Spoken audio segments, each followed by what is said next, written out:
Subscribe to our YouTube channel and press the bell icon to get the latest updates. India and Pakistan's recent decision to recommit to maintaining peace at the LOC puts pressure on Islamabad to stand up to its side of the bargain and to not cause any ceasefire violations. But on our side of the border, it puts equal amount of pressure on Prime Minister Narendra Modi and the entire Bharatiya Janata Party to not use Pakistan as an election rhetoric in this poll season and to not resort to Pakistan bashing in order to have an emotive issue to go to voters with. For the BJP, raking up Pakistan before elections in the run-up to crucial polls has been a favorite trick. This is something that starts right from the top with Prime Minister Narendra Modi and Home Minister Amit Shah and percolates down to the cadres and party workers. In fact, for the BJP, what matters is that you rake up an emotive issue, you talk about an issue which is polarizing, you talk about an issue which can further the BJP's aggressive, belligerent stand. It does not matter if it leads to diplomatic standoffs. It does not matter if it is not politically correct. This is something we've seen not just in the case of Pakistan, but also in the case of Bangladesh as far as CAA and NRC was concerned, and more recently in the case of Nepal with Tripura Chief Minister Biplab Deb's controversial statement. So let's first talk about how BJP does not believe in political or diplomatic niceties when it comes to elections, and then we'll talk about how Pakistan has been a hot favorite. Now, if you recall Home Minister Amit Shah, who was then BJP President's statements in the run-up to the 2019 Lok Sabha polls, he was constantly raising the pitch on CAA and NRC. He was talking about how he would send back whom he referred to as infiltrators from Bangladesh. He called them termites. He in fact said he would throw them into the Bay of Bengal. So this constant bashing obviously got to Bangladesh. The country in fact asked India for a written assurance that it would not send back the Bangladeshi immigrants across the border. Now Bangladesh is a largely friendly neighbor, and this did cause strain in ties between the two countries, which was absolutely unnecessary. Then again, Amit Shah, who was then Home Minister in August of 2019, in Parliament, he talked about how India is going to take back Aksai Chin, something that perhaps obviously got to China. We know what happened in Galwan. We know the kind of standoff, the kind of clashes we've seen at the LAC. So obviously, India-China ties went downhill.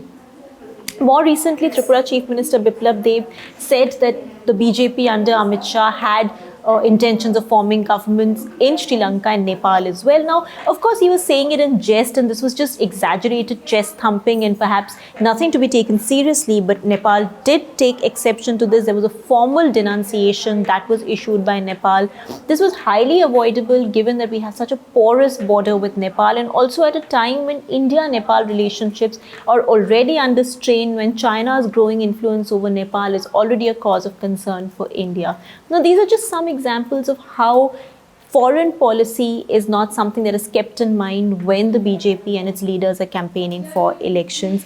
But what is a problem, of course, and this is something which is very obvious, is that diplomatic relations, strategic relations cannot be sacrificed at the altar of domestic politics, cannot be sacrificed at the altar of poll rhetoric. And that is something the BJP must keep in mind, particularly with respect to Pakistan now. Pakistan has been, as I mentioned, a hot favorite for the BJP. It ticks all the boxes. It's an Islamic country. The BJP portrays it as an aggressor, an unprovoked aggressor, an evergreen enemy ever since 1947. So it's easy for the BJP to rake up emotions, to cater to the public sentiment of belligerence and aggression as far as Pakistan is concerned. In fact, go to Pakistan seems to have become a very common curse for the BJP. It uses it to banish anybody it doesn't like or anybody who doesn't agree with the BJP's worldview and says you must go to Pakistan. But the examples of how often and how much Pakistan has been raked up before elections are way too many. As I've written and argued in an earlier column, Pakistan is a far more seductive enemy for the BJP than any other country, including China. That's because Pakistan, as I mentioned above, ticks all these boxes. It fits into the BJP's bill of creating of being aggressive towards an enemy and of othering. And that is where Pakistan becomes useful. So for instance, now if you notice, let's go back to the Uttar Pradesh elections of 2017. In the campaign, Prime Minister Narendra Modi hinted at Pakistan's hand in a train derailment in Kanpur.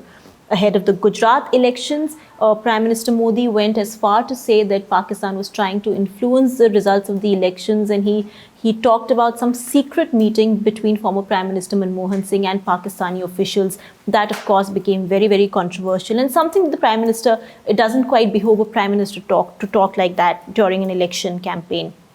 And then, of course, we've had Mr. Amit Shah talk about Pakistan. Just before the Delhi elections, UP Chief Minister Yogi Adityanath said that Arvind Kejriwal had the backing of Pakistan.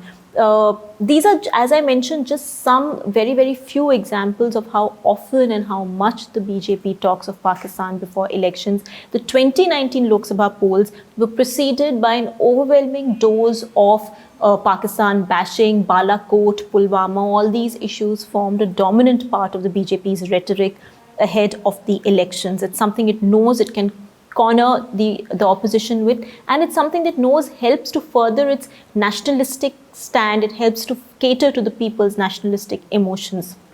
So while the BJP does talk about welfare, vikas, development, sabka saath, sabka vikas, and these are all important components of BJP's politics. In fact, just in my last column, I had argued how it is welfare that forms the core of BJP's politics, and I continue to maintain that.